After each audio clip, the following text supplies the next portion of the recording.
Buenos días. Me da mucho gusto que hayan llegado bien, aunque hayan llegado un poco retrasados, pero pues me da mucho gusto que estén aquí, los alumnos de la ENES Morelia. Y bueno, después de estos sucesos trágicos que hemos sufrido en la universidad, ¿no? Estos últimos días, tanto en la Facultad de Arquitectura como lo de lunes en el CCH Sur, pues sentimos de alguna manera como profesores, como investigadores, ¿no? Pues que de alguna manera hemos fallado, digamos, en esta atención que tenemos para los alumnos. Nos reiteramos en el mensaje del rector del día de ayer, pues que la violencia no es el camino para ninguna solución y bueno, ustedes como alumnos también de la licenciatura, pues queremos, ¿no? Que se acerquen a sus profesores, a sus tutores, que se ocupen o que se basen también en las instancias, en los departamentos que hay en las diferentes entidades, escuelas, facultades de la universidad para apoyarse, que apoyen también a sus compañeros. Y bueno, nos queda claro también pues que tenemos todavía un largo camino que hacer para hacer de todos los espacios de Ciudad Universitaria espacios donde nuestros alumnos, que son la razón de existir de la universidad, se sientan seguros. Bueno, pues bienvenidos al Instituto de Investigaciones Estéticas. Esta es su casa y espero que tengan pues unas jornadas muy fructíferas y que los hagan renovarse también y pensar muchas maneras las expresiones urbanas en diferentes contextos, que es lo que van a trabajar aquí. Bueno, pues sean todas, todos bienvenidos al instituto. Gracias.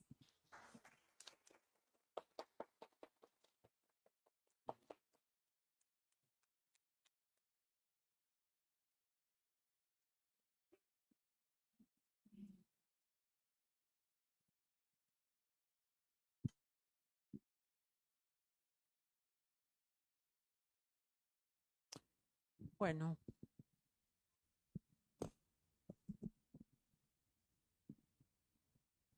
vamos a dar inicio a la segunda mesa o foro, esperemos que lo sea, eh, intitulado Archivo y Efimérides, ¿no? Siguiendo en esta línea de oposiciones que palpitan en el campo del graffiti, en su intimidad, en su fenomenología también, archivar lo que está destinado al tránsito, así se ha plasmado, intervenido inmediatamente por alguien más o a largo plazo, ¿no? Eh, ya la mesa anterior, magnífica, me parecen sus resultados, eh, nos dio varios hilos para abordar en esta que promete ser una estupenda mesa también, un gran foro de discusión. Eh, por ejemplo, en que el graffiti está profundamente aliado a las artes, ya es inevitable. También hay grafiteros que son investigadores, tanto por internet como bibliográficamente hablando, de iconografías de las más antiguas a las más actuales, en el terreno de la pintura, en el terreno de la escultura también, porque ahora hay graffiti en tercera dimensión.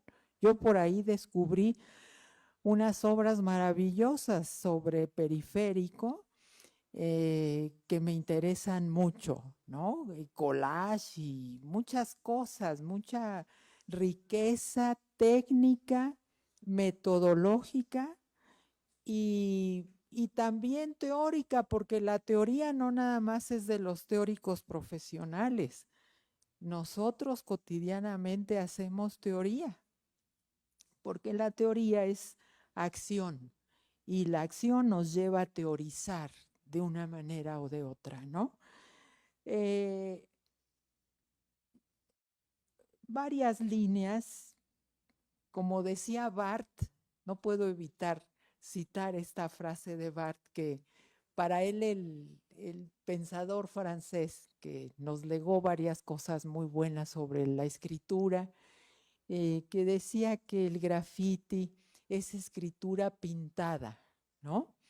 Y ya después todas las derivas que nosotras y nosotros y nosotres queramos hacer florecer a partir de esa frase y muchas otras que existen ya en torno al graffiti desde la academia institucionalizada y desde una academia libre, independiente, a través de colegas que no dependen de instituciones, pero que han aportado reflexiones estupendas sobre el graffiti. El graffiti es el muro, claro, empezó en muros y empezó en los carros del metro aquí, pero también se extiende a interrogarnos si no es también graffiti el tatuaje. Ahí habría que hacer especificaciones muy interesantes, pero que nos llevarían a confines de poéticas quizá insospechadas. Bien, pues tenemos esta mañana tarde profesionales del derecho en propiedad intelectual, derechos de autor, historia del arte también, no puede faltar, antropología y fotografía y profesionales de la restauración, que ha planteado problemas muy bonitos, ¿no? Porque ahí ni modo, hay elección para restaurar. De acuerdo a qué vamos a elegir lo que se va a restaurar, ¿no?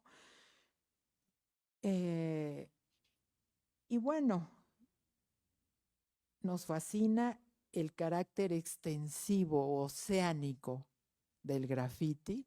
A mí me apasiona su potencia cubriente en la urbe.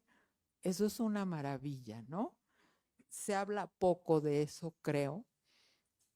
Su potencia cubriente, su potencia extensiva, parecida a la del cine, aunque el cine lo disfrutemos en una sala oscura, también el movimiento cinematográfico del graffiti es una maravilla. Y bueno, sus recursos técnicos, etcétera, sus metodologías creo que lo llevan a entrar en un terreno de lo artístico, porque lo artístico sin un reino técnico, si nos portamos un tanto tradicionales, pues no aparece, no toma cuerpo, ¿no? Entonces, claro que es un arte, es una expresión estética, es un embate, es un ataque, es una guerra también, una guerra iconográfica, una guerra gráfica y también una guerra de convicciones y de historia, pues ni modo, hay que decirlo, de mucho dolor, como Lago mencionó muy bien. Tenemos a dos participantes, Pamela Romero Pereira y Claudia Lisbeth Llanos, aquí presentes, y virtualmente tendremos a Francisco de Parres Gómez, Sandra Villada, Carla Martínez López y Marta Soto. Unas cuantas líneas sobre cada una de ellas y sobre Francisco. Pamela Romero Pereira, aquí presente, es doctora en Historia del Arte por la Facultad de Filosofía y Letras de la UNAM. Su interés de investigación se centra en la construcción de las biografías visuales y la imaginería afectiva en contextos periféricos y el modo en que la cultura visual popular resiste al discurso hegemónico. Claudia Lisbeth Llanos Argüello es maestra en Derecho, especialista en materia de propiedad intelectual por la UNAM y maestra en propiedad industrial, derechos de autor y nuevas tecnologías por la Universidad Panamericana. Se desempeña como directora jurídica en la Coordinación de Vinculación y Transferencia de Tecnología para la UNAM y su área de especialización e investigación se centra en la propiedad intelectual, abarcando en profundidad los derechos de autor. Incluso aparece en negritas, ¿verdad? Propiedad intelectual y derechos de autor. Francisco de Parres Gómez, que bueno, qué lástima que no lo vemos o sí lo vemos. Sí, sí, Francisco, ¿qué tal? Es antropólogo, comunicólogo y fotógrafo, autor de Poéticas de la Resistencia, Arte Zapatista, Estética y Decolonialidad. Su trabajo ha sido expuesto en Estados Unidos, Cuba, Colombia, Brasil, Chile, Ecuador, Alemania, Inglaterra y Corea del Sur. Actualmente es investigador postdoctoral en la Universidad Veracruzana. Sandra Villada. Sandra. Sí, Sandra, ¿qué tal? Sandra Villada es especialista en Derecho de la Propiedad Intelectual por la Facultad de Derecho de la UNAM.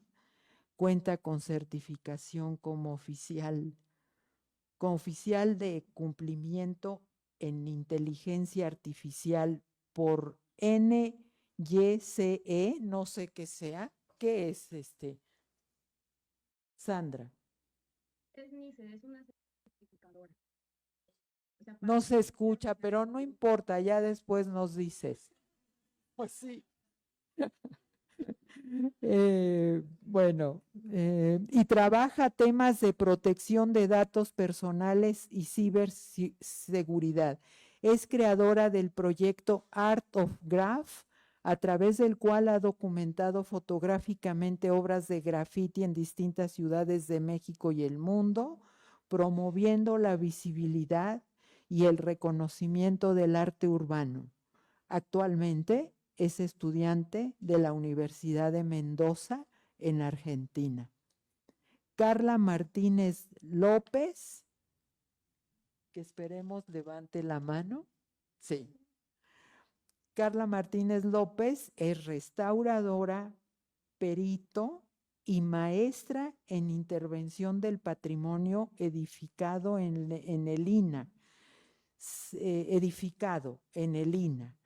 Se dedica a la conservación e investigación en patrimonio arqueológico e histórico y en años recientes centrada en la conservación de monumentos en espacio público afectados por movilizaciones sociales, con énfasis en la preservación de la memoria histórica y la creación de estrategias colectivas para la atención a este patrimonio.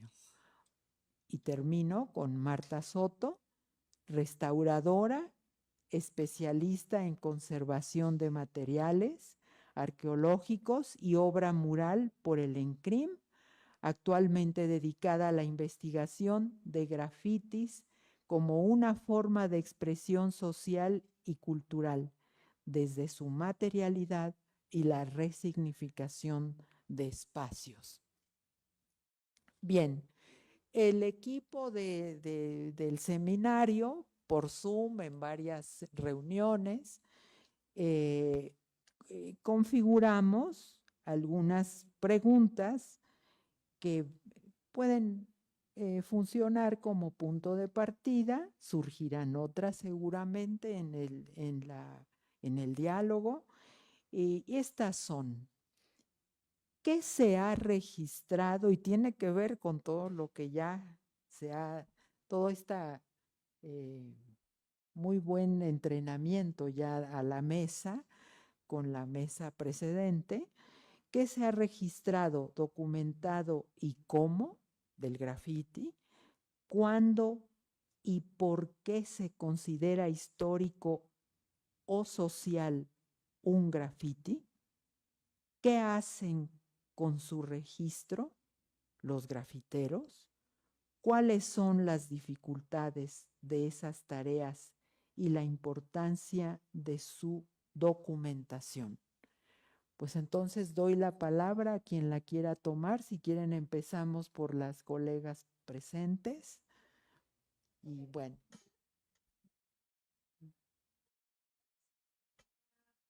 Ponte bien el... ¿Ya está? ¿Listo? Ya está, ya está. Bueno, vamos a empezar a echarle leña al diálogo para que se ponga así sabroso. Y vamos a empezar con la mirada histórica. Y han estado viendo en las imágenes tres, que si las recuerdan son un barco y unas encueradas en un muro. Esas imágenes provienen de Lecumberri y son pintas que hicieron los reos y que se registraron cuando la prisión se cerró en 1976, en agosto. Es un archivo que se llama La Galería del Último Día, el archivo de Arturo Córdoba Tobar. Está ahorita en el Archivo General de la Nación y se compone de 260 imágenes aproximadamente. Este archivo me parece que es muy importante traerlo a esta mesa porque nos va a dejar varias preguntas para casos en el presente y en el futuro. Este archivo no es de Arturo Córdoba Tobar, y en mi investigación doctoral descubrimos que él se apropió de este archivo, lo registró bajo su nombre y lo donó a la AGN, pero le pertenece a una fotógrafa que se llama Erika Carlson. Ella hizo el registro no con un sentido arqueológico de registrar qué había en la prisión, sino que al momento de ella entrar en la prisión vacía, abandonada, encontró expresiones en los muros que le parecieron tan conmovedoras y tan potentes que ella decidió hacer por su cuenta, con sus recursos, un registro. El registro, según sabemos, consta de unas 1500 diapositivas que están en su poder, son de ella, y por cuestiones personales no ha decidido si las va a compartir, a donar o qué va a pasar con ese archivo. De modo que las únicas imágenes a las que tenemos acceso hasta ahora son las que están en el AGN y son pues las que se ocuparon para mi tesis doctoral. Este archivo me parece muy, muy particular porque nos plantea varios problemas de derechos de autor, de autoría. En las imágenes no podemos saber quiénes pintaron los muros, eso es imposible. Sabemos que son los presos comunes porque los temas no son políticos, bueno, además de que no los clasificaría como grafitis, sino como pintas, porque no están, la materialidad no implica pintura en aerosol, sino recortes, a veces esgrafiado en los muros, pinturas muy, muy, muy precarias. Entonces, es como una clasificación muy aparte y como un antecedente al graffiti, que ya estamos hablando de los 70s, son precisamente estas imágenes. Son imágenes de identidad, no están hechas para que se vean, son como un programa iconográfico de diálogo muy interno, son imágenes que la autoridad estaba como convencida de que eran parte de los males de la cárcel, no se preocupaban por borrarlas, no se preocupaban por limpiarlas, pero para los reos, por ejemplo, si ustedes ven este barco, está emulando una ventana en la celda, una ventana que da al mar con un barco, o sea, estamos hablando de sus ansias y sus esperanzas de escapar, de hacerse un paisaje que fuera diferente a lo que veían en la prisión. Incluso cuando vemos el collage que hicieron en el muro, son los muros de metal de Lecumberri, son muy altos, este mural es muy grande. Quienes le hicieron la clasificación lo mencionan como impresión errónea y fatua, a mí me encanta el título. Y me parece que nos habla como de los sueños y de las esperanzas. Por supuesto, como decía Elia, este tipo de expresiones implican dolor, pero también implican mucho humor, mucha identidad y mucha esperanza. La resistencia no siempre es triste. La resistencia implica mucha alegría y muchos de estos grafitis o estas pintas muestran eso. Entonces me gusta mucho como ponerlo en la mesa pensando en que cuando se considera histórico o social un grafiti. Me parece que este es un gran caso porque nos muestra la necesidad de traer a la asamblea las voces que de otro modo se perderían si esta chica, Erika Carlson, nunca hubiera hecho el registro en 1976. Todas estas pintas se habrían perdido. Entonces, bueno, aquí está como la importancia de la documentación y de archivar estas expresiones para conocer otras voces, conocer resistencias que existían en un ambiente tan represivo como era la prisión. Y me parece que el análisis de estas pintas también nos permite intentar comprender cómo se va armando la cultura visual de las personas que van pintando los muros incluso hoy. Creo que analizar las pintas del pasado, los antecedentes, nos puede dar como una guía para ir comprendiendo las biografías visuales de quienes están pintando los muros hoy en día. Ok, para iniciar está Sí. maravilloso.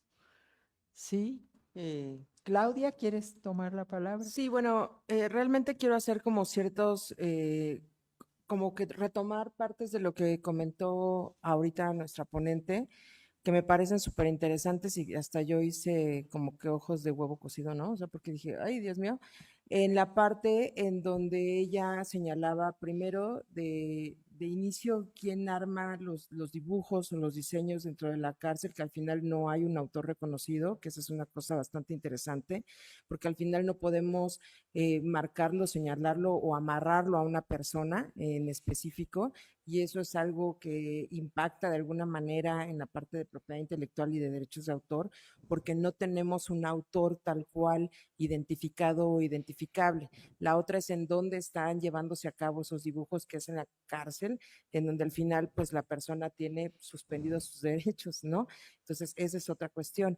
Pero lo más interesante y que me llama la atención al respecto de lo que comenta es una cuestión en donde o sea, quien hizo el registro, o más bien voy a hablar como que se hace del acervo fotográfico inicial u original, es una persona, que es esta artista, Erika, y que de una u otra forma, con el paso del tiempo y por alguna causa, no sé cuál, realmente se lo atribuye a otra persona que no es la autora original, ¿no? Entonces, ¿hasta dónde va esta cuestión de la cadena de derechos o más bien de la el no respeto al tema del derecho de autor con respecto a quien tomó las fotografías iniciales y que de una u otra forma, ya sea que las haya donado, pero también en algún momento, y puede pasar, que esas imágenes sean comercializadas, ¿no? O sea, que se encuentren desde en una portada de un texto hasta a lo mejor en un festival de música o en una serie, a lo mejor en alguna gran productora, y que no están haciendo un cobro de derechos al respecto del trabajo que se está generando. Entonces, todas estas cuestiones, yo sé que muchos de ustedes que están aquí sentados son estudiantes, pero también son artistas del graf, y esa es una de las grandes cuestiones que me parece tienen que empezar a ubicar, y alcanzo a ver, por ejemplo, que el graf tiene esta cuestión de anonimato, ¿no? Esa es como una de las cosas, pero no siempre. Creo que algunas veces sí podrían estarse identificando a través del tag, o sea, de una firma como tal, que no necesariamente es que todo el mundo la entienda, pero sí de alguna manera tienen un apodo o una manera de identificarse. Y eso tal vez en algún momento permita, en algunos casos específicos, poder buscar o cubrir un tema de respeto a esos derechos de las obras que ustedes están generando, ¿no? Entonces, eso me parece bastante interesante y lo dejo en la mesa, porque muchas veces pasa que los artistas que se dedican a este tipo de arte urbano como que ya dan por hecho que su arte no va a ser remunerado de manera económica por la parte de la ilegalidad en la que están haciendo. Y una cosa es en dónde están haciendo, que podría ser un tema ilegal, como escuchaba en la mesa anterior, que lo hacen de noche, que lo hacen de tal manera en que no quieren que sean reconocidos, que de hecho cuando nace el movimiento, esta cuestión hasta de la ropa, ¿no? Con grandes sudaderas, con capuchas, servía para poder cubrir los rostros y no ser identificados, pero también lo es que si bien el soporte puede ser el muro de la casa de alguien y eso es ilegal, ¿no? También lo es que la obra, con independencia del lugar en el que están haciendo, tiene derechos. ¿Sí? Entonces yo me quedaría con esa reflexión inicial como para abrir apetito, como dijeron ahorita, y ya me irán complementando tanto Sandra como a las demás ponentes, ¿no? Muchísimas gracias. Pues, muchas gracias. Entonces, hasta este momento, bueno, como que nos deslumbran los términos de los pares de legalidad, ilegalidad, registro, autoría y bueno, y la transgresión a toda esta, a este complejo, ¿no? Que implica el graffiti, bueno, y en el caso de Lecumberri, me puedo imaginar, ¿no? Toda la, los obstáculos que habrá habido que enfrentar. Francisco, ¿quisieras desde la antropología matizar, ir matizando estos primeros fraseos que ha emitido la mesa? Claro que sí. Bueno, de entrada, saludar a todas las colegas que están No por escuchamos. participar. Estoy hablando. Hola, hola. ¿Sí se escucha? Sandra. ¿Me están diciendo mis colegas en la web que sí se escucha? Yo sí escucho, te escucho perfecto, Francisco. Creo que es el audio de aquí. Ah, ok. Sí. Ahí está Víctor o por lo menos está Andrés. Veamos si se soluciona este problema técnico porque me está diciendo Marta, Carla, Sandra, que a mí sí me ¿Perdón? escuchan. Ah, hablen, por favor. ¿Ya se escucha? Hola, hola, hola. Hablen para ver si se escuchan. Está diciendo Sandra que escucha. Parece ser que es un problema técnico de la sala. Francisco, ¿puedes hablar, por favor? Estoy hablando. Hola, hola, hola, hola. Estoy hablando. Hola. Hola, Híjole, hola. no se escucha. Marta, Carla, Sandra, ¿me escuchan? Parece que es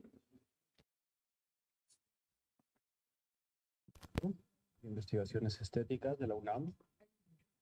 Hola, hola. ¿Ya me escuchan? Sí, un poco mejor, un poco mejor.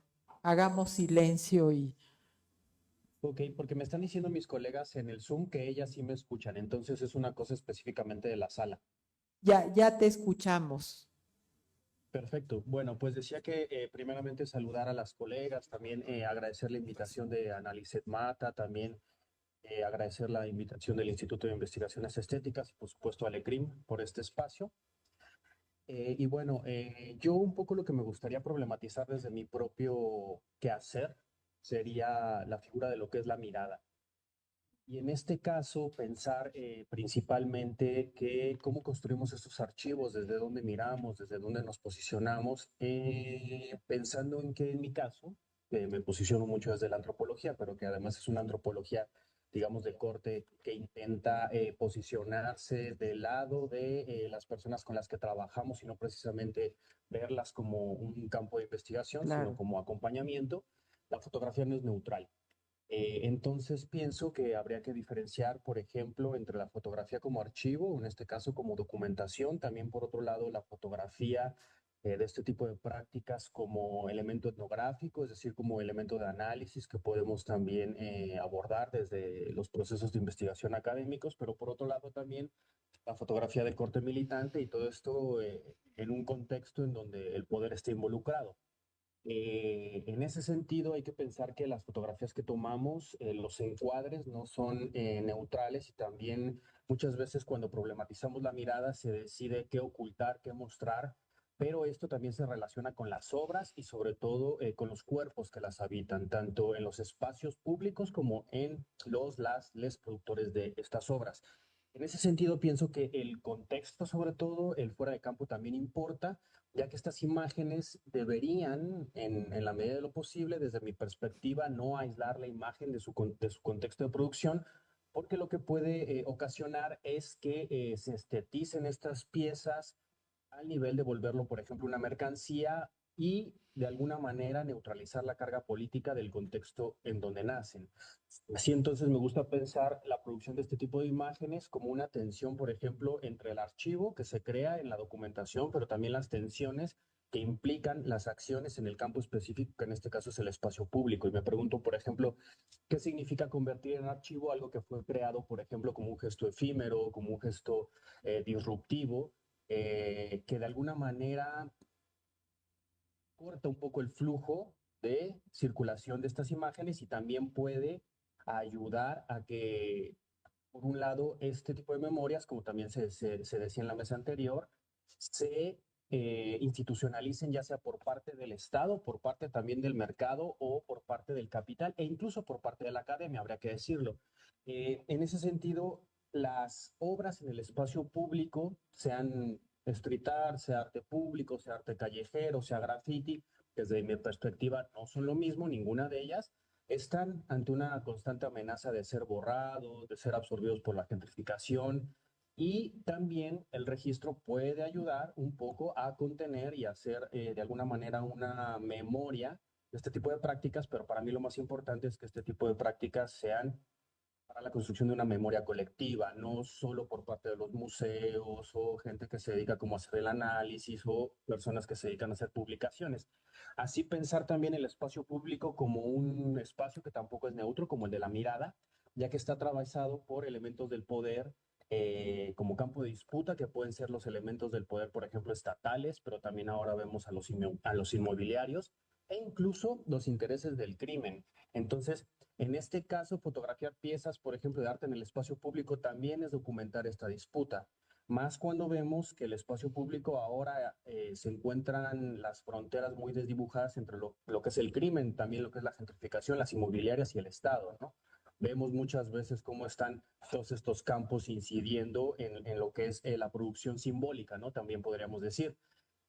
Y por último, también me interesa problematizar, por lo menos en esta primera ronda, algo que también ya se hablaba anteriormente, de qué pasa con la circulación de estas obras cuando pasan al campo de lo digital. Es decir, cuando pasan a las redes sociales o cuando pasan a museos virtuales o cuando pasan a catálogos, ya que, por un lado, el registro y documentación de estas prácticas puede amplificar el mensaje, pero también puede de alguna manera desactivarlo o puede neutralizar su carga política dependiendo de cómo se contextualice.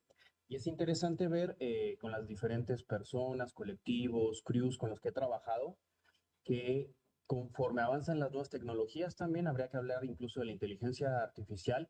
Muchas veces los grafitis que en un primer momento estaban por ejemplo, destinados a tener una especie de práctica de transgresión en el espacio público, poco a poco han ido mudando para ahora muchas veces tender a que la imagen importe más en el medio digital, en el registro digital y su circulación en las redes sociales, que la pieza misma de contenido.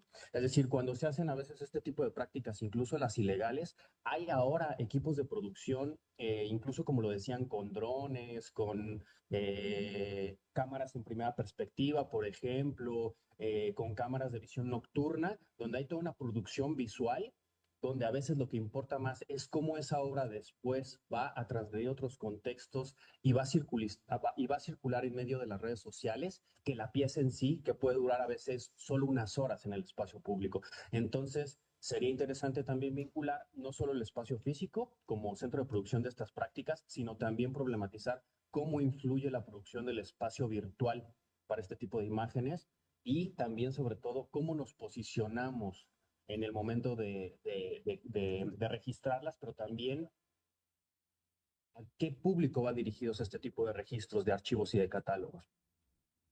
Esas serían como algunas ideas para la primera ronda. Muchas gracias, Francisco. Marta Soto y Carla Martínez ya habían levantado la mano. Adelante. Hola, muchas gracias. Buenas tardes a todos. También muchas gracias por la invitación a Lisette, a Yareli. Estamos muy contentas de poder y conversar con este equipo. Me gustaría que avancemos en esta mesa, plantear un poco cómo es para nosotras la documentación desde nuestro muy particular punto de vista. Como ya nos presentaron, pues tanto Marta como yo somos conservadoras del patrimonio cultural. Entonces entramos a esta discusión sobre la documentación del graffiti desde un lado muy distinto, desde el que se ha estado conversando. Nosotras, pues desde nuestra profesión, entendemos la documentación como uno de los procesos fundamentales para que forman parte de todo el proceso de intervención. Es lo que nos permite generar una memoria documental, generar procesos de monitoreo, dar seguimiento a las intervenciones. En este sentido, cuando nosotras empezamos a intervenir con el tema de grafitis en el espacio público, específicamente en monumentos afectados por movilizaciones sociales, lo que empezamos a hacer son dictámenes de daños, ¿no? Este es como nuestra primera forma de documentación. Empezamos a registrar pues las pintas directamente sobre los monumentos, otro tipo de alteraciones que estas pudieran haber causado a la materialidad del monumento, en este caso, pues soportes pétreos o aplanados a la cal en edificios más antiguos, por ejemplo.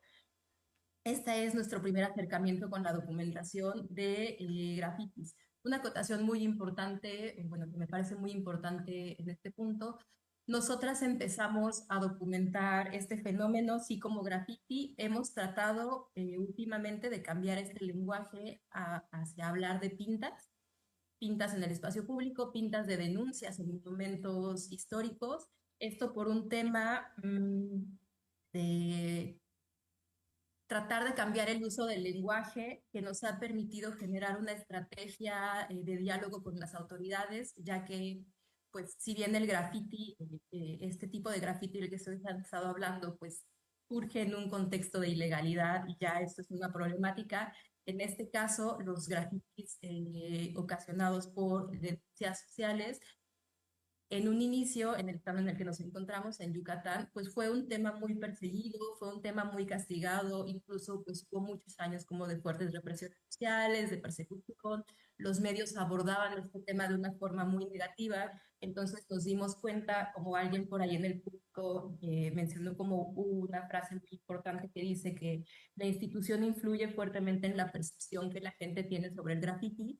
Creo que en el momento en que entramos a trabajar con este tema nos empezamos a dar cuenta de eso, ¿no? Y que nosotros somos parte de una institución, trabajamos para el Instituto Nacional de Antropología e Historia, ¿no? Entonces nos dimos cuenta que nos tocaba ser parte como de este diálogo, de tratar de cambiar como este enfoque negativo de este uso del espacio público que se está haciendo. Entonces cambiamos el enfoque de la documentación, empezamos a utilizar esta documentación ya no solo como para hacer un dictamen de daños en monumentos históricos, sino para empezar a generar un espacio de diálogo y empezar a generar un espacio de empatía con autoridades, con otros sectores de la sociedad que no están a favor de estos de estas apropiaciones, ¿no? Justamente ahorita pueden ver en pantalla esta secuencia de registro, es uno de nuestros primeros registros en un monumento, en uno de los espacios públicos más importantes para la ciudad de Mérida, que es el Cristo de Montejo, es el andador principal de la ciudad. Obviamente, pues esto no es bien visto por las autoridades ni por gran parte de la sociedad civil. Esto no está hecho para, o no tiene la posibilidad de perdurar en el futuro. Esto, obviamente, las autoridades lo que quieren es eliminarlo de un día para otro, o sea, inmediatamente posible. Entonces, la documentación se vuelve pues la forma más importante que tenemos para poder construir sobre este tema. Y pues sí, o sea, también nosotras fue como un choque personal, o sea, al final era nuestro trabajo, ¿no? Limpiar los monumentos. Pero desde el momento que nos paramos ahí, leer todas las consignas, saber qué pasa con este movimiento, fue como un choque muy fuerte, ¿no? Porque al final limpiar todo esto era callar muchas voces. Entonces justo la estrategia fue documentación, básicamente, ¿no? Documentamos, se hizo como toda una fotogrametría, de hecho pueden ver ahí las imágenes como estas fotografías con dron, donde está registrado de piso a techo todos los monumentos. No solo se hizo aquí, se hizo en otros lados, pero justo lo que queríamos hacer con esto es seguir también esta ideología de restauradores con glitter, o sea, tener como un registro, pero a la vez también tratar de dar difusión, como para hacer justo este diálogo entre las protestas y esto, porque sabemos que al final las protestas surgen por algo y es algo que no se ha resuelto, entonces es como un ciclo, ¿no?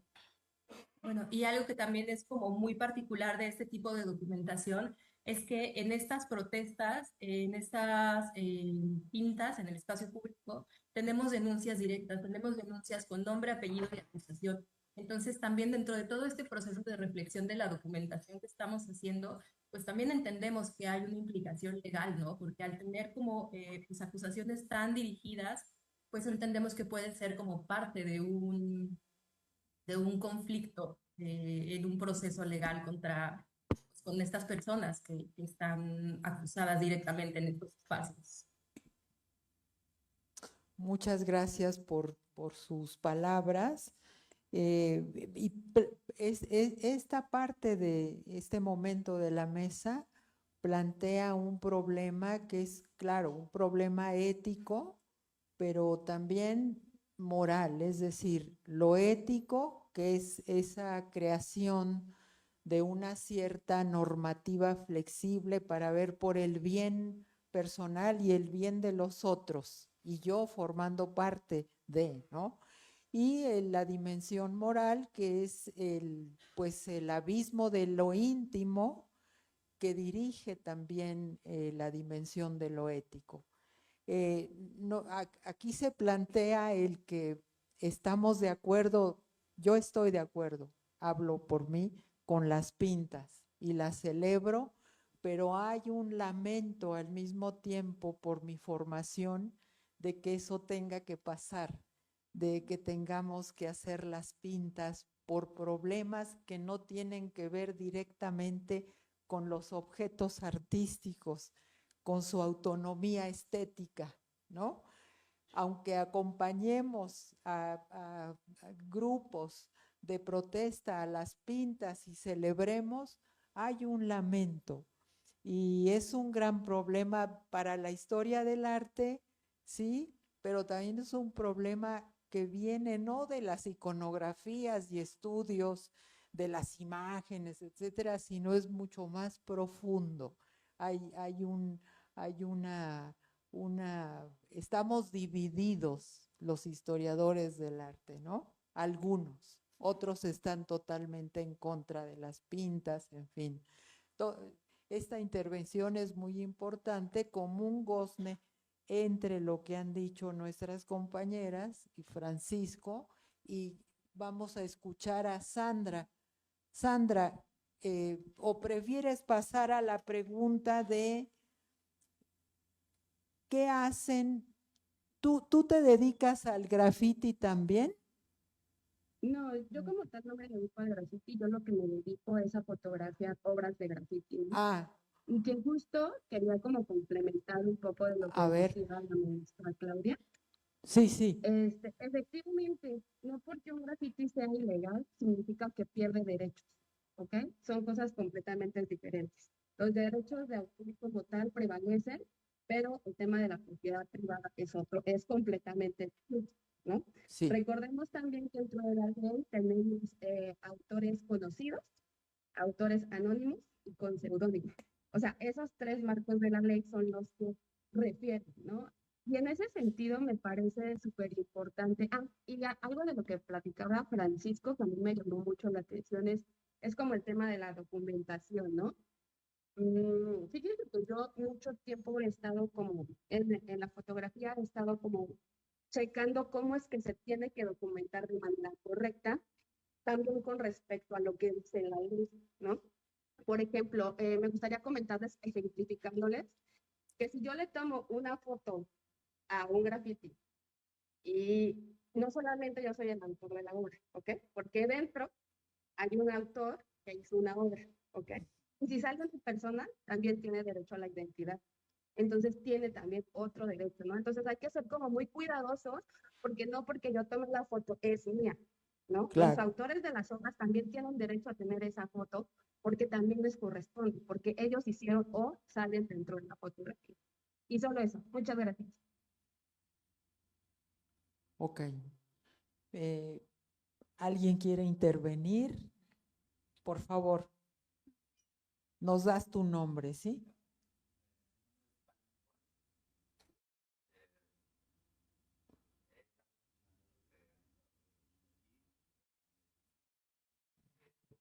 No se está escuchando. Gracias. Soy Panic One. Mi participación va dirigida hacia lo que más mencionan, que es la ilegalidad. Esto yo creo que fue algo que nos intentaron implementar en la Guerra Sucia, que pues mostraron por medio de los medios de comunicación cuando implementaban al grupo anti-graffiti. Y pues antes por mucho nosotros nos llamábamos vandals, pero nosotros mismos estamos aportando al Estado a que ilegalice la libre expresión. Para mí personalmente como grafitero, era un medio donde yo podía reconocerme en la pared. Había muchos que no entendían lo que yo dibujaba, sin embargo era el código con el que yo me quería representar y decir aquí estoy. Ese tipo de códigos marcaron una gráfica que ahora se reconoce como graffiti. No importa si está dibujado en un cuaderno, en una obra, es graffiti porque se reconoce por lo que fuimos gestando algún tipo de personas. Afortunadamente estamos actualmente viviendo en un tiempo a donde podemos reconocer a los creadores de estilos.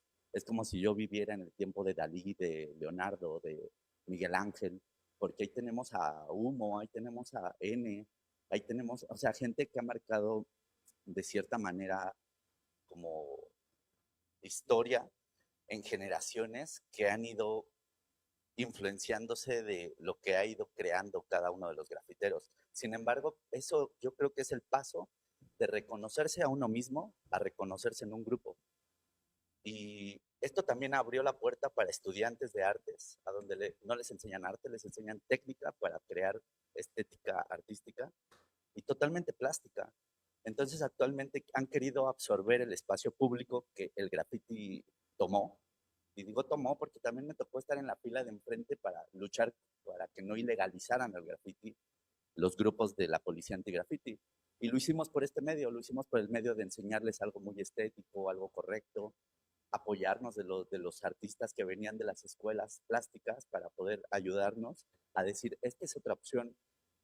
Pero todos, yo creo que hace rato escuchaba a Flago, decía, venimos de ambientes hostiles, venimos del barrio, pues si la calle es escuela, pues Metinta también es libre, ¿no? Aunque no tenga escuela. Entonces creo que por humanidad deberíamos de respetar el espacio que ha recuperado el graffiti, dejarlo de llamar ilegal, dejarle de aplaudir al Estado y nosotros ver cómo vamos a poder representar algo que a generaciones siguientes va a ser un tesoro de poderse expresar libremente. Entonces, ustedes como profesionistas, partes de una institución, ¿qué propuesta tienen? ¿Cómo podemos crear una nueva oferta para no enjaular al graffiti? Nosotros mismos como grafiteros, soy de los primeros, yo considero en México, ofreciéndole a las marcas gráfica del graffiti, pero no mi graffiti. Era la habilidad que me daba del aerosol, pero yo nunca vendí mi graffiti, mis letras, lo que yo creé, porque esto era mío, eso es algo que yo no quiero meter en ningún lado. Es algo que no me he permitido que nadie absorba. Y cuando le vendíamos, le llamábamos street art o arte callejero, pero nunca graffiti, porque no queríamos que se lo apoderaran. Entonces, actualmente han mencionado que pues lo van a registrar y bueno, sí está bien, pero pues, ¿cuáles van a ser los parámetros? No que nos ajustemos los grafiteros para allá, sino cómo se ajusta la institución para acá. No necesitamos instituciones porque somos la institución del graffiti. Entonces, Claro. pues creo que por eso es que nunca nos habíamos acercado tanto más que cuando nos invitaban. Ya he pertenecido yo a otros momentos a donde hemos hecho cosas para escuelas, para los museos. Afortunadamente me tocó estar en el Museo de Antropología e Historia. Eh, o sea, llegar a ese tipo de, como de, no sé, de espacios, me daba de cierta manera un reconocimiento de qué estaban buscando hacer, pero también meterles el pie en decir, oigan, pero pues esto también les conviene a ustedes. ¿Qué tal si un día se están volviendo loquitos como el niño que estaba mencionando la directora hace rato? Y yo creo que es más sano expresarse rayando un muro, y claro que va a incomodar a los demás porque se siente. Eso es el arte, eso es lo que sale desde las tripas, y no un filero que va a llegar y va a frustrarse contra otra persona, ¿no? Entonces ahí es a donde necesitamos estos espacios, a donde uno se va reconociendo y se va encontrando y encuentra un grupo a donde se abraza y Claro. se siente uno mismo, ¿no? Se siente parte de. Fíjate que contestando brevemente a esta, a esta objeción tuya de qué hemos hecho para no enjaular al graffiti, desde luego desde el Estado y desde la academia, porque hay colegas que lo rechazan y lo rechazarán siempre, ¿no? Y habíamos pensado en los inicios del seminario, y espero que lo logremos, aún no lo llevamos a cabo, el buscar hablar con las autoridades en grupo, incluso darles lecciones del graffiti, y si es necesario, creo que sí va a ser necesario, enmarcarlo inmediatamente en la historia del arte para ante ellos hacer un poco, abrir fácilmente un portón, ¿sí? Miren, está considerado dentro de la historia del arte por tal y tal cosa, por tal y tal otra, ¿no? Y apoyarnos en esto, aparte de decirles por qué hay que dejar ser al graffiti en el espacio urbano y en nuestra ciudad, nuestro carácter de ciudadanos con derecho a disfrutar y a enojarnos también de esa revitalización de la ciudad que implica, entre otras cosas, el graffiti. No va a haber más que hacer una pedagogía profunda para que la oficialidad vaya cediendo, una pedagogía muy sincera, pero también un poco manipuladora, para que pueda haber un horizonte de posibilidades de que no se enjaule, como dices tú, al graffiti, ¿no? Algo de lo que yo me he dado cuenta, muchas gracias por sus palabras, que pues no sé, el sistema, el Estado, no sé cómo lo reconozcan, siempre se incomoda cuando las personas pensamos, cuando tenemos una opinión. Por eso es que hay mucho entretenimiento. Ahora los muros mismos son entretenimiento, no tienen nada que proyecten más que una pura estética y pues Sí, caras, florecitas y demás. Está bien, está bonito, hace que todo se sienta un poco mejor, ¿no? Sin embargo, pues yo creo que ahí también va el reconocimiento de que pues al Estado mismo le molesta la libre expresión, sea por el medio que sea. claro. Muchas gracias. ¿A usted? Bien, sí, por favor, Claudia.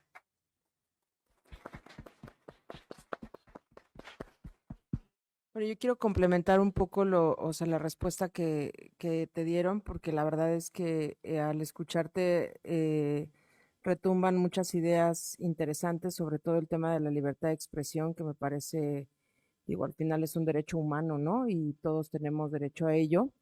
Y sobre todo en el tema de las propuestas, ¿no? Porque también lo es, y de repente escuchaba que qué pasaría si tú estás de acuerdo con por ejemplo, el arte urbano, vamos a hablarlo así, o con el street art, etcétera, pero qué tanto tú estás de acuerdo en que sean en tu muro, ¿no? O en tu puerta, o en la puerta de la casa de tu abuelita que no le gusta, etcétera. Entonces, si bien es cierto, hay un tema de libertad de expresión también y que es un derecho humano, también está otro tipo de derechos en donde ya empiezas a impactar a un tercero en su propiedad, en sus pertenencias. Claro, si viene Banksy y te pinta ahí al lado en tu muro, pues por supuesto, más que quererlo borrar, vas a querer cortar ese cacho de pared para poder venderlo después, ¿no? Porque sabes lo que monetiza un artista como ese.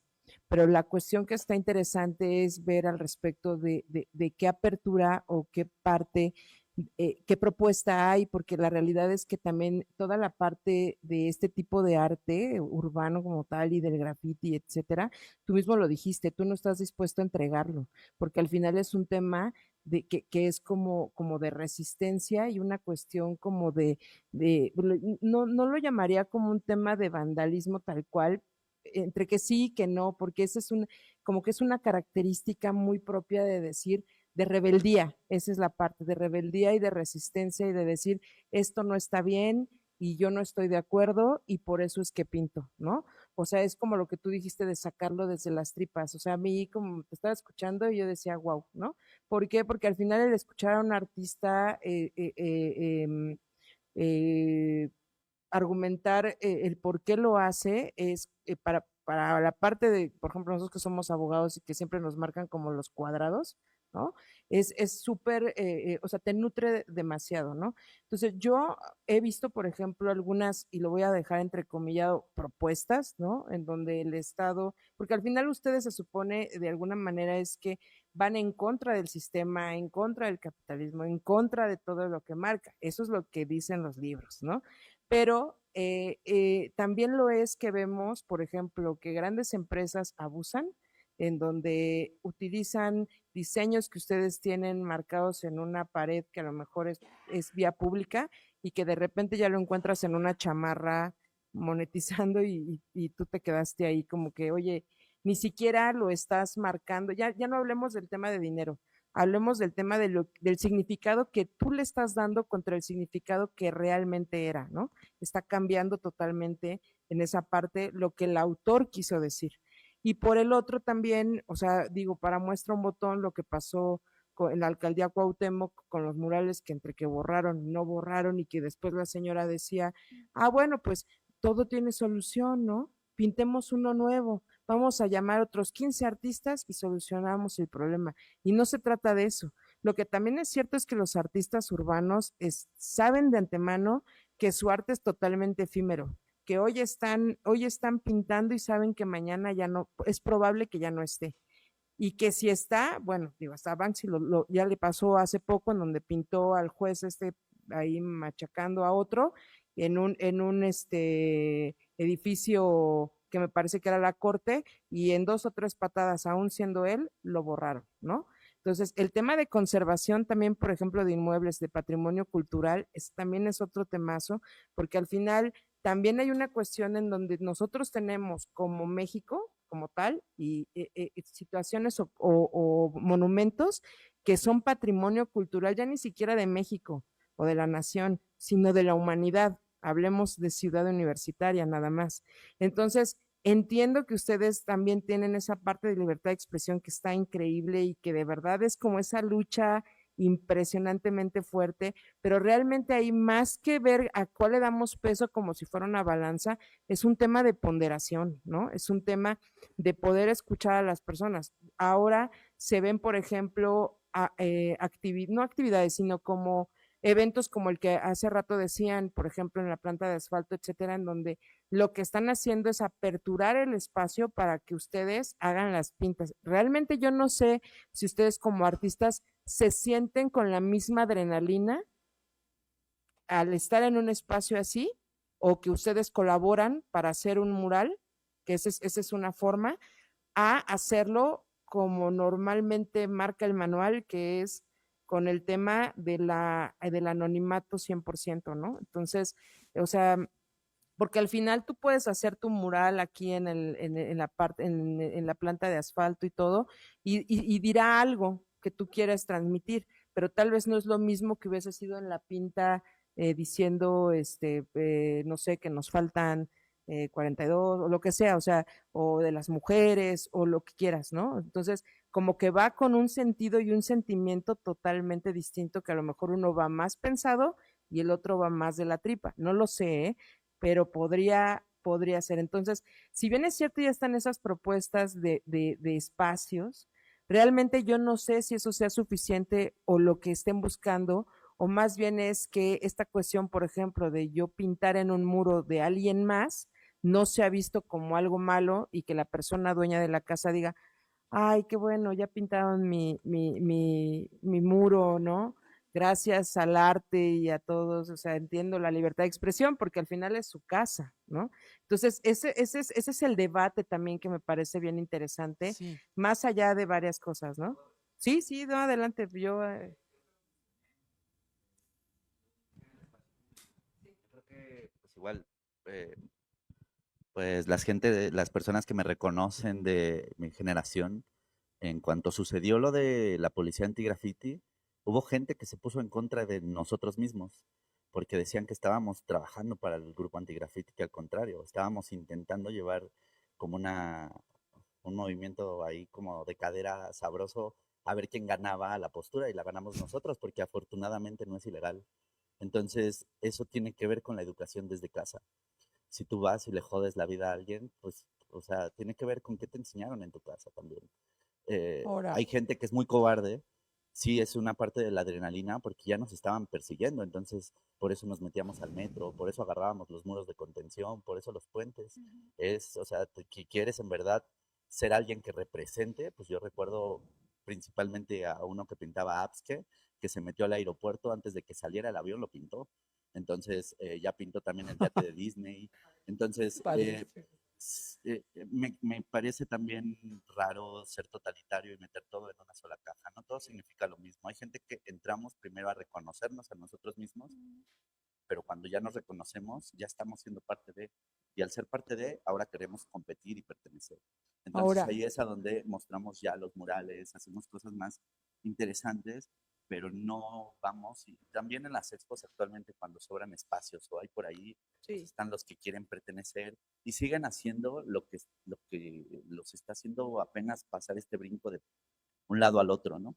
Entonces, ahora, hay un error claro ahí en la Matrix. en problema de legalidad o no, entra forzosamente el tema que trata, porque a veces son temas complejísimos, el grafitero. Por ejemplo, ¿hasta dónde el Estado puede ver la potencia religiosa de muchos graffiti religiosos o de personajes sagrados en Iztapalapa, ¿no? Sigue ese graffiti en Iztapalapa, y también el graffiti festivo, ¿no? ¿Cómo ante un mural de San Judas Tadeo y la Virgen de Guadalupe, que un preso, me acuerdo, les pidió a unos amigos que lo hicieran, que él ponía la pintura, etcétera? ¿Qué piensan las autoridades? ¿Cómo juega ahí la legalidad? Que no es igual al graffiti de un gran quetzal o una selva, ¿no? Es muy difícil este nudo de desatar, ¿sí? Sí, por favor. Bueno, es que me parece que Ahorita te doy la no palabra. podemos perder de vista que la esencia del grafiti, de las pintas, es la tensión entre la autoridad y el grafitero. O sea, si eliminamos esa tensión, se institucionaliza el grafiti y sus mensajes y entonces estaríamos llenos de jaguares y mariposas que pues son murales, son decorativos, pero que ya están despojados del mensaje original de las personas que hacían el graffiti. Entonces, más bien creo, preguntaban hace rato que desde la academia y desde el Estado, ¿qué proponemos? Yo creo que hay que hacer como una diferenciación entre, sí, la academia es parte del Estado porque universidad pública, pero creo que desde la academia podemos aproximarnos a los grafiteros un poco, y aquí no sé cómo lo vayan a tomar, pero sin la urgencia de darles la etiqueta de arte, porque no la necesitan, ustedes son la institución del graffiti. Entonces, esta estrellita de es que son arte, siento que también los ponen en una jaula para que nosotros los observemos. Y más bien creo que éticamente desde acá, nosotros tenemos que aproximarnos a ustedes como iguales siempre, con curiosidad, con un chorro de respeto y un chorro de cariño, para ver, a ver, ¿qué estás haciendo y por qué? Y tratar de entendernos como pares y que el Estado, lograr como un discurso para que el Estado no instrumentalice su trabajo y no se valga de sus mensajes y de toda la problemática social para promocionarse o hacer o monetizar o mil cosas que hace que son poco éticas. Creo que podemos trabajar de la mano para crear una Claro. narrativa diferente. Sí. Carla, por favor. Adelante. Estaba Francisco con la mano levantada. Le damos el Primero espacio. que tú. Ah, bueno, Sí. Francisco, por favor, perdón. Gracias. Retomar, sí, algunos de los comentarios en general que se han hecho y creo que habría que diferenciar también a veces desde las personas que intervienen en la calle, las personas que también hacen análisis, ¿no? Las personas que también las sistematizan o las sistematizamos, que evidentemente los intereses van a ser diferentes, ¿no? Por un lado, reconocer que esto tipo de prácticas para mí son parte de la potencia figurativa de la condición humana, ¿no? Esto viene de, por lo menos desde las cuevas de Altamira, de Chauvet, desde lo que es la potencia de objetivación del mundo, desde la cultura, desde los procesos de simbolización que incluso pueden preceder al Homo, no solo, digamos, ya en un proceso racional, sino desde lo habilis, ¿no? Desde la técnica. Ahora, pensando entonces desde cómo registramos, cómo documentamos, cómo se hacen catálogos, para mí lo más importante es ver desde dónde se hace y también para qué y para quién se registra. Porque en este caso también cuando la práctica del registro solo sirve, creo que como análisis para las universidades o para hacer catálogos o para incluso terminar en los museos, puede precisamente potenciar no solo el borrado estatal, sino también la absorción mercantil.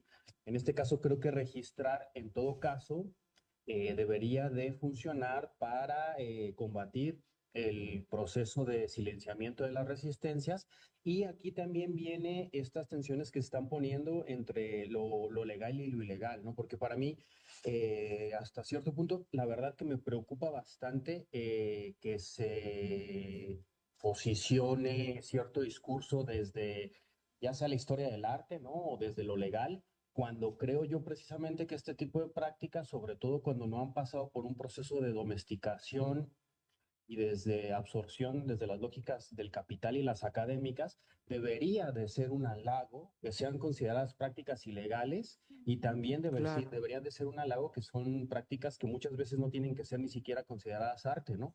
Y esto es toda una tensión que incluso se da entre los propios productores de graffiti, donde esas figuras como arte, artista, pues precisamente no son los mundos, ni los códigos, ni los circuitos a los que apelan, ¿no? Hay algunos casos, por supuesto, sí, como los de Basquiat y bueno, algunas tensiones ahí interesantes en la disputa de la legitimidad simbólica.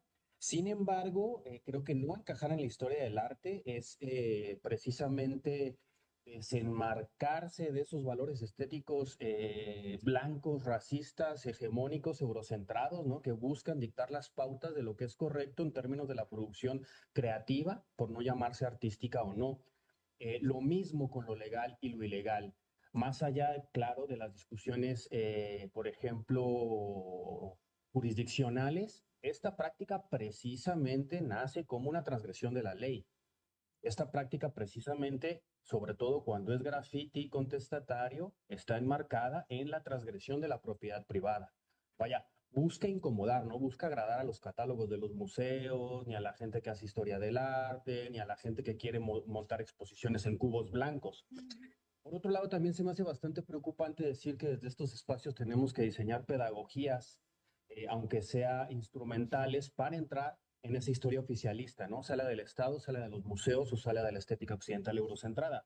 Porque pienso que es una posición que infantiliza precisamente las prácticas de las resistencias, las prácticas de la calle, desde una posición de superioridad No academicista, necesariamente, ¿eh? diciendo entonces que no existe una propia pedagogía en las calles. Vaya, hay una pedagogía en la interacción cotidiana de lo que significa resistir frente al Estado, pero también resistir frente a la historia del arte oficial, donde la mayoría de estos practicantes no quieren estar muchas veces, ¿no? Por supuesto que tenemos casos para tensionar, como el de Banksy, hablaba del de Basquiat, hablaba festivales muy importantes como el All City Canvas, ¿no? Y que terminan siendo incluso absorbidos por marcas como la Coca-Cola Company, como Sprite. Eso es quizá una obviedad, sino lo interesante es ver qué pedagogías de resistencia se están gestando en las calles que no necesitan la validación ni de la historia del arte ni de la academia tampoco. Entonces, más allá del consumo estético, pienso que en este caso los registros que hacemos tienen que fortalecer y reforzar esa potencia política que tienen este tipo de prácticas, más allá de hacer catálogos o servir como si comunidades internacionales, ¿no? Por ahí está la categoría de Marco Tulio Pedrosa, ¿no? Que habla del graffiti como práctica planetaria, más allá de pensar que desde la academia, desde el registro, desde la conservación, desde la museografía, tuviéramos que darles algún tipo de validación. Ese sería mi comentario. Muy bien, pero sí te digo que la historia del arte que se hace hoy no toda es eurocéntrica, ¿eh? Y No lo sé, manejamos eso es lo que estoy tensionando poéticas. De precisamente. hecho, traigo una propuesta que si da tiempo la expresaré, pero bueno. Carla, si quieres tomar la palabra. Sí, muchas gracias. También respondiendo a esta persona en el público, desde la parte de la conservación del patrimonio cultural y específicamente desde qué hace la institución o qué estamos tratando de hacer desde la institución, desde la academia, o para conservar estos espacios para la expresión, pues en graffiti, en contexto de movilizaciones sociales, es muy difícil defender como de esta manera de la que han hablado la permanencia de estos grafitis, ¿no? No tenemos como esta parte estética, simplemente son muros en donde se descarga pues todo el enojo de un colectivo, ¿no? De un grupo muy grande de personas. En este sentido, pues tenemos que gestionarlo de otra manera y la manera en la que hemos tratado de hacerlo como paso a pasito, pues ha sido generar una metodología muy específica de registro, que igual no me gustaría entrar como tanto en la parte técnica, pero pues a grandes rasgos pues se incluyen tomas fotogramétricas para tener un registro de muy buena definición, hacemos toma de muestras para identificar materialidad, clasificamos como el tipo de grafitis que tenemos, hacemos registros microscópicos, todo esto claro como desde una visión académica, desde la parte de la conservación del patrimonio cultural, ¿no? Hacemos seguimiento a las movilizaciones, tratamos de conformar una página virtual que en algún momento pueda ser participativa. Pero bueno, todo esto, toda esta metodología, lo que nos está permitiendo hacer es generar una estrategia. ¿Y para qué generamos una estrategia? Una parte muy importante, muy complicada que hemos tenido aquí ha sido poder hacer esta documentación porque nosotras pues vamos básicamente contra el tiempo de las autoridades, ¿no? Al ser expresiones de denuncia en el espacio público pues muy mal recibidas y las autoridades quieren inmediatamente eliminarlas al día siguiente. Entonces hemos tenido que ir como contratiempo prácticamente dentro de la misma protesta o detrás de la protesta tratando de registrar. Y el hecho de haber desarrollado como toda esta metodología de registro lo que nos ha permitido es negociar con las autoridades, negociar tiempo con las autoridades, ¿no? Al poder presentarles los resultados, al poder presentarles esta documentación, podemos gestionar un tiempo de acción en el que nos permitan hacer una documentación más intensiva, una documentación más puntual, hacer otro tipo de estrategias, incluso de intervención, ya muros, pues desgraciadamente para eliminar estos grafitis. Y la parte más científica, la parte de observación al microscopio, la parte de análisis de materiales y esto, pues lo que nos ha permitido es dialogar con las instituciones, con las autoridades también para decirles, pues, esto es algo que es reversible, ¿no? Es algo, porque hay mucho este discurso de, es daño al patrimonio, se tiene que perseguir, se tiene que castigar. Entonces, esta estrategia de documentación nos ha permitido un poco bajarle como ese pues como ese mote tan negativo, ¿no? A este tipo de protesta, hablar de que no es un daño irreversible al patrimonio y entonces poder ir gestionando espacios, poder ir gestionando básicamente la disponibilidad de muros, ¿no? Las autoridades han ido cediendo un poco en este sentido al entender pues que no es un daño irreversible, ¿no? Al tener como toda esta evidencia científica o este diálogo en el que se les trata de hacer entender que pues no pasa nada. Ok, El gracias. espacio público puede seguir utilizándose. Gracias. Pues vamos a abrir el espacio a las preguntas de los asistentes y también en el medio virtual, en YouTube, nos van a proyectar las preguntas, ¿verdad, Adri? Por favor. Pero mientras tanto, Nuke, luego, sí, Lisbeth.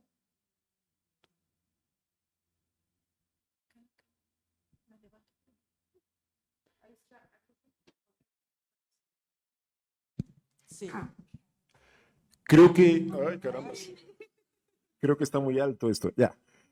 Creo que queda claramente expresado por qué la necesidad de que la academia empiece a definir muchas cosas, porque de pronto tardamos mucho tiempo en que nos quieran explicar qué es o no graffiti, qué tipo de graffiti.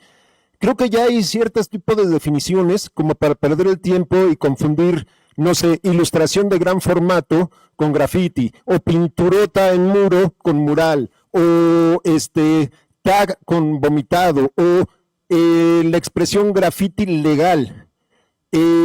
A partir, desde mi punto de vista, y ahí podría haber muchas discusiones con maestros por ahí, si no es legal, si es ilegal, es graffiti. Si no es ilegal, se transforma en otra cosa. Puede ser una pintura estilo graffiti, pero ya pierde esa dinámica de ser un graffiti. Ahora, el creer que el grafitero es como el buen salvaje es como una visión muy occidental. No, recordemos desde 1982, si mal no recuerdo, Five Fred pinta las latas de Campbell en el metro de Nueva York y es una referencia directa al arte pop. O sea, no es que los grafiteros no quisieran entrar al mundo del arte, entendían claramente. Sin y Blade mencionaban el graffiti como arte gratuito. O sea, había una concepción de arte, no puramente estética, sino artística, de los creadores, tal vez no los originales, no los que creaban tags, pero ya a partir de aquellos que empiezan a crear piezas, a partir de las revoluciones tecnológicas de las variables de las válvulas, ya hay una intencionalidad artística totalmente de gran parte de los creadores. Entonces, el creer que el grafitero no tiene una intencionalidad de entrar al mundo del arte, es como una visión muy reduccionista y muy del siglo pasado, creer eso. Por otro lado, si no tenemos bien las definiciones, tal vez a los grafiteros no les interese, pero si la academia no empieza a tener definiciones claras, se va a perder en estas discusiones bizantinas que se han tenido durante años de qué es, qué no es, qué arte o vandalismo. Entonces, creo que la academia al definir no significa que los grafiteros tengan que seguir lo que dice la academia, pero la academia puede entenderse mejor a sí misma, cómo entiende el graffiti. Otra vez, el graffiti no necesita del arte para hacer graffiti. No. Es una vieja. Pero hay grafitis que terminan siendo arte. Esa es una diferencia.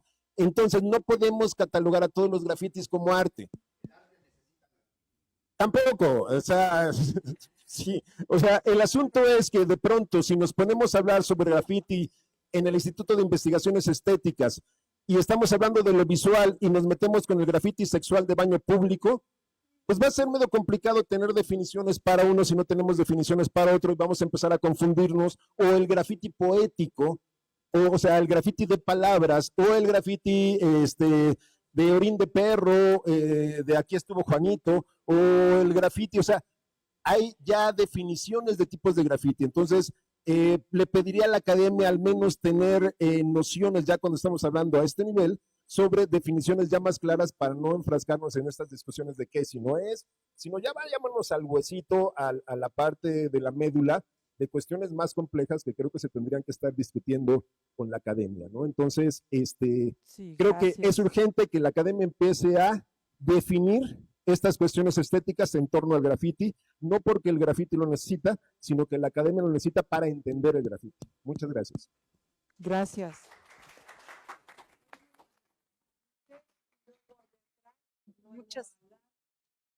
Yo voy rápido.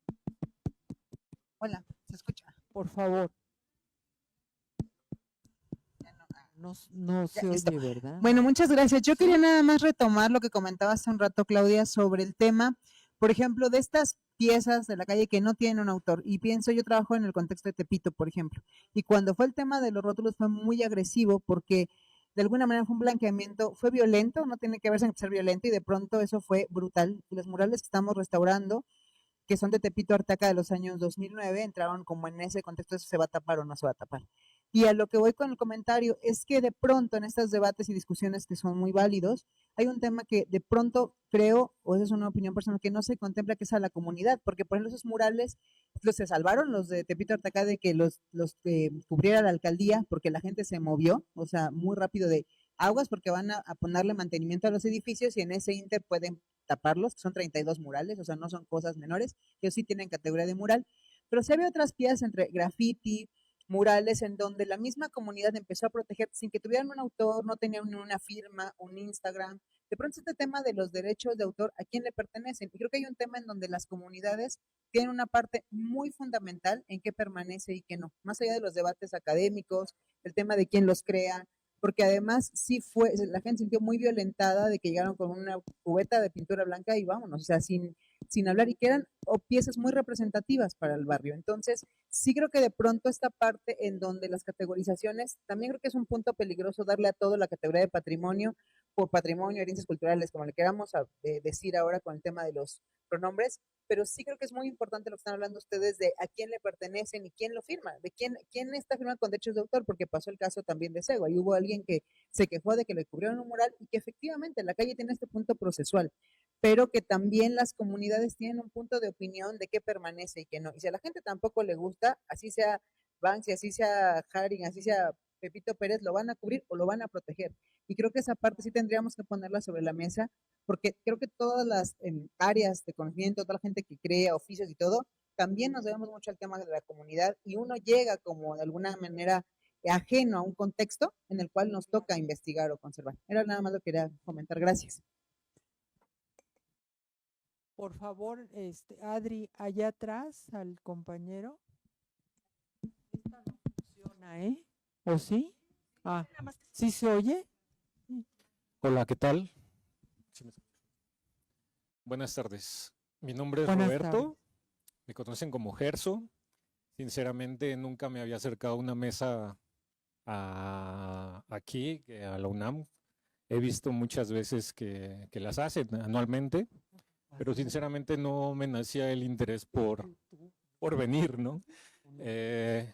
Afortunadamente me decidí y pude venir a escuchar. Vivo bastante cerca de aquí. Okay. Llevo como 23 años pintando, de los cuales unos 15 gestionando eventos del 2013 al 2024, el Meeting of Styles. Después gestioné otro evento que se llama Wheel of Graffiti. Y así digo hemos porque también tengo un equipo atrás, que exposiciones en museos, en diferentes otros estados, con gobiernos, marcas, etc. Quiero hacer un paréntesis antes de comenzar. Creo que la academia debe de estar, no quiero sonar grosero, pero hay muchos temas que están exponiendo. A pesar de que estamos hablando de graffiti, hay muchos temas que están exponiendo y no se está profundizando en ninguno. Pues así son las mesas redondas. Sí, pero creo que podemos abrir de esta mesa, podemos sacar hasta 5 mesas y profundizar. Pues créanme, sí. Esto da para muchísimo más. O sea, sí, claro que sí. La verdad es que, por ejemplo, en la legalidad, hablaba Claudia. Por ejemplo, hay un tema muy, muy importante que no estamos, bueno, que nadie dice, se toca poco, pero por ejemplo, hubo 3 detenciones en Monterrey, porque el gobierno de Monterrey, el estatal, no le gusta el graffiti. agarraron a un chico sueco, a un español, y los metieron directamente al penal. Estuvieron 6 meses. Ajá. Pintaron el metro. La multa les costó 300,000 pesos. Después agarraron a Jessie, que es una chica de Aguascalientes. Desconozco cuánto fue la multa, pero hay cosas como esas que podemos poner en la mesa, ¿no? Que Claro. necesitamos ni siquiera acercarnos al gobierno, porque al gobierno le va a valer. Sinceramente le vale. ¿Ok? Ahora, a otro tema. Estoy diciéndolo rápido porque si no se me Breve, van las porque ya ideas. tenemos 5 minutos para Y cerrar. justamente por eso desgraciadamente. podemos Pero le profundizar más pasamos cuando la las mesas palabra pueden a ser Lago, ¿eh? específicamente de algún tema. Por ejemplo, las chicas que trabajan en el INA. Yo trabajaba en el Fideicomiso Centro Histórico.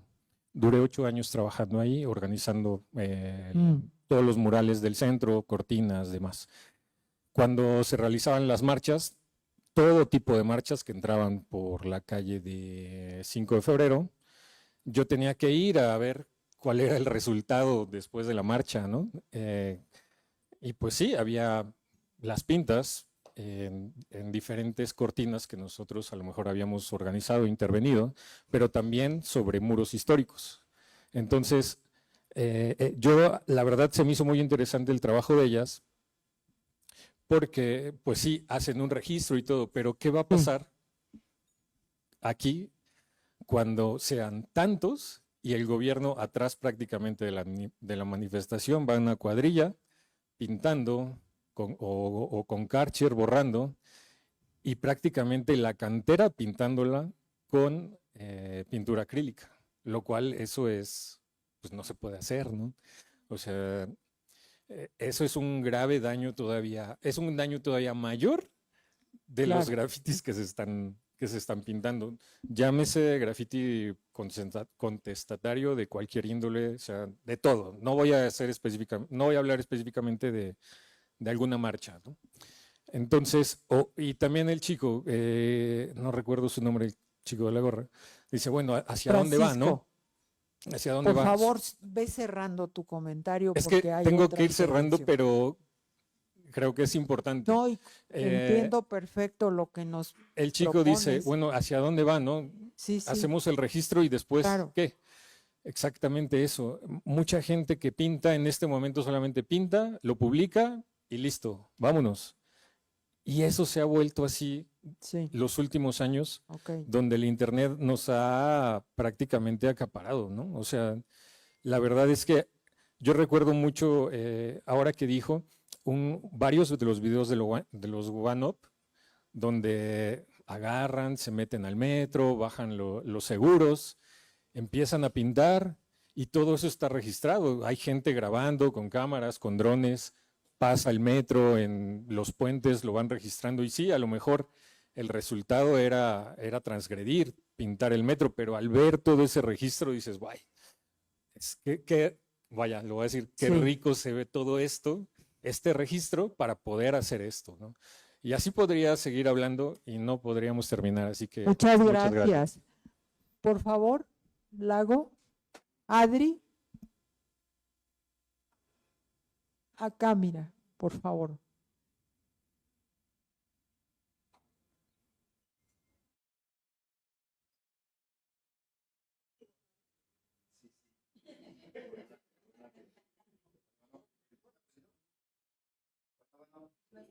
No, no está prendido. Si le quieres revisar el switch este o el botón, por favor. Bueno, ahí Sí. está. Por ¿Qué favor. tal? Bueno, yo les quiero preguntar algo. Principalmente esta mesa, vamos a recordar hacia qué está enfocada, ¿no? Que es justamente evaluar si es, digamos, viable hacer un archivo, porque veo también que usan mucho la palabra registro y eso creo que es una palabra un poquito más agresiva, vamos, ¿no? Es archivo, ¿no? Archivar este tipo de registros urbanos, básicamente, ¿no? Sin señalar a nadie, pues, ¿no? En este aspecto de hacer una investigación, creo que sería la vía más sana, pero sí también que fuera de acceso público este archivo, ¿no? Básicamente la humanidad siempre ha tenido la necesidad de plasmar su realidad de distintas maneras, ¿no? Y sus inquietudes, la sociedad misma. Entonces se archivan tragedias, se archivan delitos, yo creo que también se pueden archivar de una manera académica los grafitis, ¿no? El hecho de que lo quieran como que poner de si es arte, no es arte, yo no lo veo muy relevante, ¿no? Porque el tema es bastante rico para digamos, profundizar y ver que si cumple los méritos el graffiti para ser archivado, ¿no? Yo creo y pues lo dije hace rato, no lo dije en broma, ¿no? Si vamos a entrar en eso, pues el arte necesita más del graffiti que el graffiti del arte, sinceramente, ¿no? El grafitero promedio busca así reconocimiento, pero no tanto de la sociedad, sino de los mismos compañeros que también ejercen estas actividades. El hecho de que sea ilegal, pues sí lo hace, puede ser socialmente un delito, pero para nosotros también es un medio de expresión, ¿no? Debe de ser valorado y respetado y registrado, como también las grandes obras, que tampoco todas se pueden catalogar que son grafitis, porque hay una línea muy delgada entre lo que es el muralismo, ¿no? Las técnicas también, ¿no? Y vamos a entrar en un tema ahorita un poquito controversial y rápidamente, pues mucha banda ya usa pincel, ¿no? O sea, realmente yo creo que lo que sí debe de ser registrado es todo lo que se hace con aerosol, todo lo que se hace con esa técnica esencial, ¿no? Todo lo que se hace, pues como tuvo esta evolución, como les dije hace rato, ¿no? Hace rato les comenté, ¿cuál ustedes creen que sea el graffiti en México, ¿no? Porque sí se habla que del gabacho y de que esos lugares, no, vamos a hablar de aquí. Aquí donde la pobreza, donde donde hace falta algo, ahí nace el graffiti. Ese es el punto, ¿no? O sea, se está hablando mucho dirigido hacia quién, ¿no? ¿Hacia qué porcentaje? Se los vuelvo a recalcar, ¿no? A ustedes ahora. ¿Hacia qué porcentaje se está inclinando esto? ¿Hacia el porcentaje de la gente que sabe? Porque la mayoría de la banda grafitera, la neta, pues tiene una vida totalmente real, un trabajo, responsabilidades. Muchos no acabaron de estudiar y algunos son grandes representantes, monstruos en lo que es la escena, ¿no? Entonces, ¿por qué no registrarlo? O sea, ¿qué estamos buscando con esta mesa, no? ¿Cómo llegar a ese punto de aceptación? No hace falta. Yo les anticipo que la mayoría de banda va a concordar conmigo. A mí no me interesa si me registran o no, pero ¿cómo no? ¿Por qué no hacerlo? Ustedes como institución académica tienen la oportunidad de hacerlo. Alguien más lo va a hacer. Eso es a huevo. Va a pasar. Si no es que ya está pasando en otro país.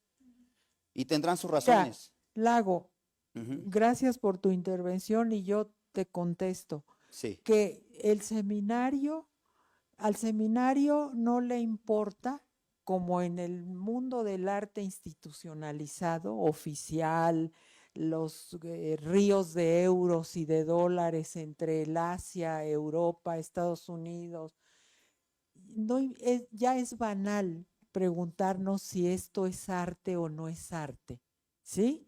¿Por qué? Porque son grupos los que a través del tiempo han dicho, esto es arte, esto no, son convenciones. Lo que nos interesa del graffiti es su potencia, entre otras cosas, ¿no?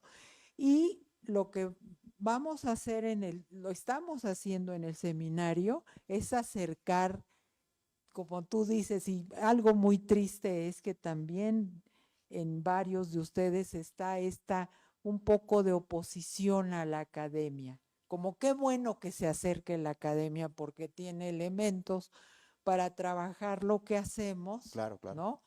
Pero también qué malo la academia. Pero hay muchas academias ya, academias abiertas como la nuestra en el seminario, y a los cuales no nos importa si es arte o no es arte, sino otros aspectos, ¿sí? Claro. Es eso que quede claro. Ahora, miren, antes de cerrar, ahorita te doy la palabra, y les digo a nuestros seminaristas, al grupo de trabajo al que honrosamente pertenezco, que creo que lo que va a funcionar es hacer archivos poéticos, es decir, mapas de conjunto de graffiti.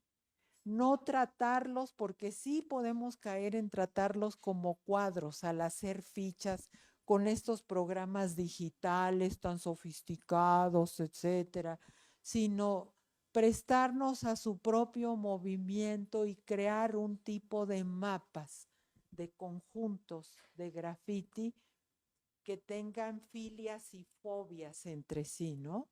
Esto hay que platicarlo en el seminario, pero la onda de esa sofisticación tecnológica es antigrafitil, según se maneje, ¿no? Hay muchos obstáculos que saltar. Estas es un ABC, estas reuniones son un ABC para llegar a ciertas zonas de luz.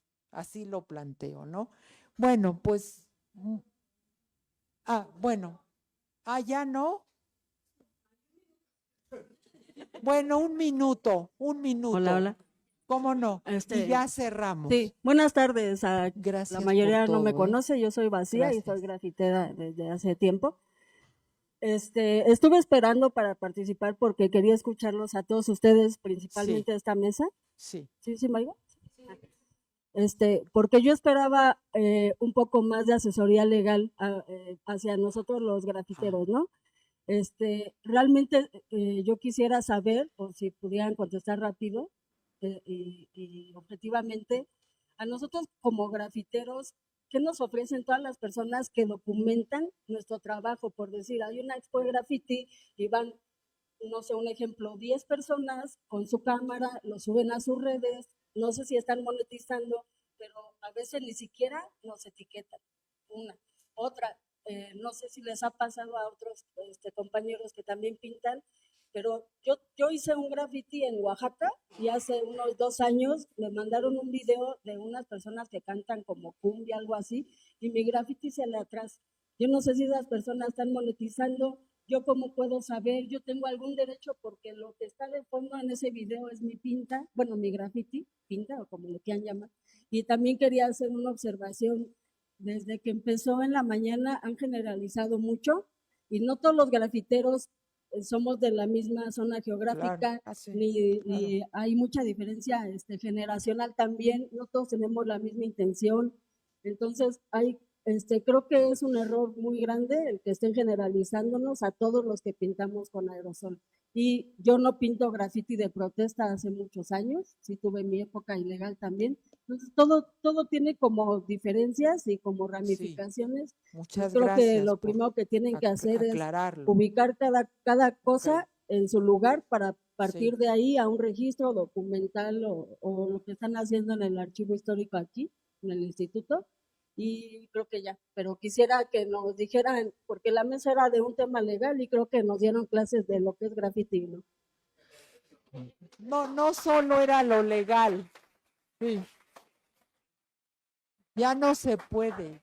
Sí, Tenemos que muchísimas cortar. gracias. La verdad es que, bueno, la mesa realmente como que marcaba un tema de documentalismo y obviamente por eso es que trabajaba en Archivo esta parte de archivo y y realmente como efimérides. que yo aquí me subí Claro. también por invitación de Sandra Villada, que es una excelente amiga y que también es parte como de estos, de documentar graffiti, pero porque también ella tiene esa intención de que los artistas que se dedican a este tipo de técnicas sepan al respecto de sus derechos, ¿no? Entonces, hay varias cosas interesantes e importantes que ustedes deben de saber como artistas. Y una es que desde el momento en que está plasmada en un soporte material y tiene un sentido de originalidad, independientemente del mérito, es decir, cuando hablo de mérito es si va hacia la protesta, si va hacia un tema de hacer un dibujo, un mural, etcétera, está protegida. La cuestión aquí que ustedes tienen como un poco en contra es que normalmente se hace en lugares públicos. Entonces, la cuestión de que se haga en un lugar público marca la ley que está como excepción y limitación del derecho que ustedes tienen como tal al haberlo plasmado. ¿Sí me explico? Entonces, eso significaría que yo, Claudia, puedo llegar a ese muro, me tomo una foto como turista, como me la podría tomar con el caballito de Reforma, y no tengo por qué ni siquiera decirle nada al autor, ni pagarle por el uso como tal de la imagen, ¿sí? Pero la excepción sí marca, las excepciones y limitaciones sí marcan que debe de haber, o sea, unas ciertas reglas que te dice que no debe de haber una no debe de afectar la explotación normal de la obra, debe de encontrarse en la ley el supuesto, y el tercero es que no debe de haber una afectación al autor. Y eso ya es muy amplio. En la tercera, cuando dice no hay una afectación al autor, es súper amplio, ¿no? Entonces, cuando estamos en ese supuesto, se presume que no hay un fin de lucro, que si yo me tomo la foto como turista con el cartel atrás, no tengo un fin de lucro, solamente quiero que mi foto se vea bonita y que vean qué padre se ven los colores que están atrás. Cuando ya estamos en una cuestión, y bueno, y hay otro supuesto, la mayoría de los artistas marcan su obra, a lo mejor con o sea, la firman con un seudónimo, y a veces no quieren que se sepa o que se relacione con un nombre real de un INE, ¿sí? Entonces, el problema de eso es que la ley te marca que si hay un tema de un artista anónimo, es decir, no sabemos quién es, ya se nos murió, no quiere decir quién es, etcétera, la obra se entenderá dentro del dominio público, es decir, que no tengo que pagarle derechos a nadie, ¿sí? Entonces, todos esos supuestos empiezan a jugar en contra de ustedes, a menos que ustedes, por ejemplo, en el caso, y ahora vamos al siguiente punto, que era como la parte que yo estaba como más metida para hablar con ustedes, que era la parte de la documentación, porque ahí, si bien es cierto, como dijo Sandra hace rato, nace una nueva obra, esa obra de cierta manera trae implícita o adentro de ella otra obra que está en esos supuestos. Entonces, si está en el dominio público, la obra que va a monetizar, ¿cuál es? Pues la de la fotografía, ¿no? Entonces, si me la piden para hacer una campaña publicitaria con Coca-Cola, si me la piden que ya pasó para hacer una imagen o la marca del Vive Latino, y entonces resulta que el grafitero pues ya no tuvo absolutamente ni una remuneración, la tuvo quien creó la fotografía, la llevó, la presentó y le dijo, ¿qué te parece esto como imagen del Vive Latino? Entonces, lo ideal es que, por ejemplo, si lo van a hacer en un tema de un lugar, y más si son en espacios que ya tienen autorización, por lo general ustedes deben de pedir al menos un documento o que ustedes digan, a ver, yo estoy en un lugar, en un espacio que tú me estás dando, imagínense planta de asfalto, pero la obra que tú me estás dando chance de pintar aquí, te quedas el soporte material, es decir, la obra tal cual ahí está, pero no te estoy cediendo ningún derecho, ojo, y me lo firmas por escrito, que los derechos me siguen perteneciendo. No es una obra por encargo, no te estoy entregando en esa bolsa con el soporte de los derechos, porque eso permitirá a ustedes como artistas, o sea, documentarlo ustedes mismos y decir, este es mi book, ¿no? De obras, y yo podría ir con un Vive Latino, con el que ustedes quieran, estado, no estado, empresa, no empresa, y entonces decir, yo puedo comercializar mi obra. Pero, ojo, yo ya me identifiqué, yo ya dije que soy Claudia Llanos, aunque yo tenga un nickname o simplemente esté en el anonimato siempre. Sí me van siguiendo en las ideas. Entonces, todo eso es un camino que la persona que haga pintas, grafitis o como sea en el mundo en el que estén, al final deben de saber, porque si no, ustedes desde el inicio, al momento en que pintan en un lugar ilegal, o sea, que no es de ustedes, etcétera, etcétera, que por ejemplo, como dijeron, a lo mejor en un muro de contención, etcétera, es totalmente público. Entonces yo ahí puedo tomar la foto y la puedo utilizar después para una campaña, para lo que quieran, y nadie me podrá decir nada. Ustedes podrán venir a alegarme y traer al mejor abogado del mundo y no habrá manera en que yo les tenga que pagar un quinto. Ok. Ay, perdón, se me olvida. ¿Ya se oye? Sí. Si yo pinto de manera legal y yo ahorita voy y pinto, y pasa lo mismo del video que les dije.